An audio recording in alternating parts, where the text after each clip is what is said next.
This episode of Creepy is presented by Patreon supporters Ashley Levine and Matt Schreiber.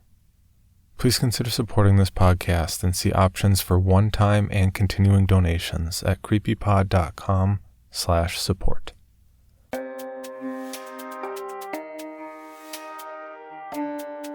This is Creepy, a podcast dedicated to sharing the most famous, chilling, and disturbing creepypastas and urban legends in the world.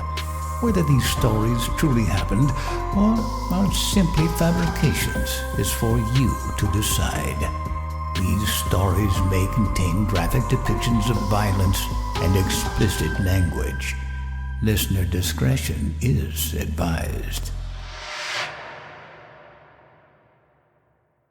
Creepy presents The Bad Days, Day 36, Away from Home, written by Charlie Davenport and submitted for consideration to creepypod@gmail.com. It had been 100 miles or more since you'd packed up everything you owned and simply left in the middle of the night.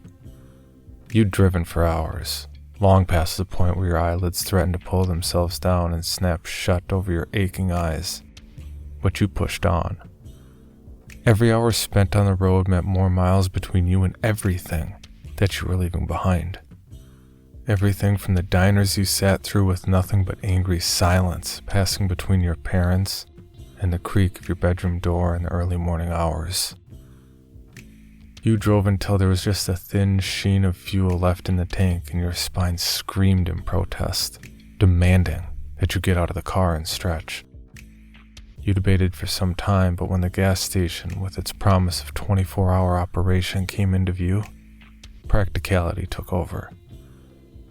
Besides, you were 2 states away from where you started, and that had to be far enough for a start. As you stood out in the early October chill, operating the pump and filling up as far as your meager savings would allow, your eyes drifted over to a stand of skeletal tree opposite the station. And off to your right, there it was.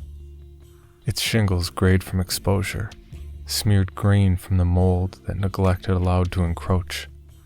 The front porch that bowed in the middle from the weight of so many heavy winter snowfalls looked like a welcoming grin.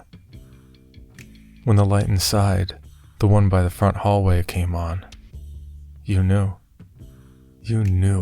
that if you stood there a moment more, you would see your grandfather step out onto those dilapidated steps and light his first Marlboro of the evening. He would see you, and then you'd be home. The pump made a whirring ding, indicating that your tank was full and you snapped out of your daze. You dropped the pump to the ground and roared away from the station, your gas cap occasionally clanging against the car as you did. At 5 miles or so down the road, you finally managed to convince yourself that it had simply been a place that looked a little bit like where you'd grown up. You were road-weary and bone-tired. Folks are prone to their minds playing tricks on them when they're in such a state. You pulled your car off to the side of the road and felt the exhaustion start to flood over you. You knew that to drive any further was to risk ending up in a ditch, so you reclined your seat back as far as you could to try and get comfortable. Before you knew it, you felt that heavy tug of sleep. It was around 6 when the sun started to break over the hills. In the light of those early rays poking through the windshield, you saw the condensation rapidly vanishing as the heat rose, taking the words that had been written in that moisture along with them. Come home. The message read, and you could see the faint lines of an arrow directing you to look out past the passenger side. Your eyes tracked along the dashboard until you saw rising up in the early light, the only thing on this stretch of road. The house was off to your right again. You tore off and stopped only when your tank was dry. You filled up again and put your foot on the floor until you hit Toledo. That had been 1,000 miles or so ago. And since then, you've seen your battered and blighted homestead a dozen more times. just off the right-hand turn lane next to a diner in Gary, Indiana, in the middle of an open field, under gray skies with mountains worn by countless seasons standing behind it, out somewhere in Wyoming.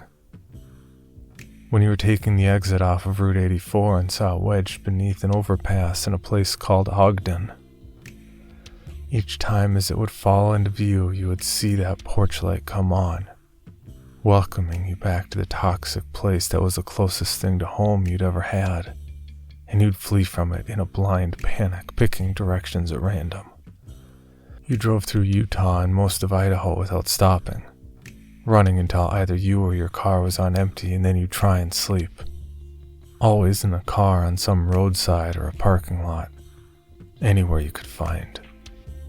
Each morning, you'd find the same message lovingly scrawled with someone's fingertip and breath on your windshield. Come home.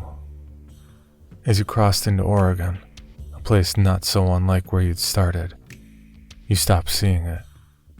You checked in your rear view, trying to see past the piles of clothes that filled the back seat. You looked out the windshield at the edges of the road while trying to avoid the few cars on the road in the early morning hour. But mile after mile fell below your wheels, and the house was nowhere to be seen. You felt the tension ease out of your body. Two competing lines of reasoning began to ring happily in your head. The first and strongest suggested that perhaps you'd finally gotten enough distance from it, and that it had lost the scent of you somewhere in the byways. The other, quieter for the moment but gaining in strength as the night ebbed away, was that you'd simply had an episode. That logically, it being a house, just a house after all, had never left the rocky soil of New England. Exhaustion washed over you again as you pulled up to a stoplight. You looked for any place that you could pull over and sleep a few hours before pushing on. You were not sure where you were going to stop, but when you did, when you decided to, you'd make that place home. On the left was a convenience store with a simple Help Wanted sign hanging under the neon Miller Lite sign that announced they were open. You considered stopping for a cup of lukewarm coffee and maybe asking about the job. Maybe. You saw an old man hold up his hand towards you as he passed in front of your car on his way to the store. You nodded, indicating that you were in no particular hurry, and you looked in the direction the man had come. Just as the light shifted to green, you saw it. The house was off to your right again. For more information, including pictures and videos of the stories told on this podcast, or to suggest stories for future episodes, please visit us at CreepyPod on Twitter, Instagram, and Facebook, or email us at creepypod@gmail.com. All stories told on this podcast can be found at creepypastawikia.com and are protected by a Creative Commons license. Some rights reserved unless otherwise stated.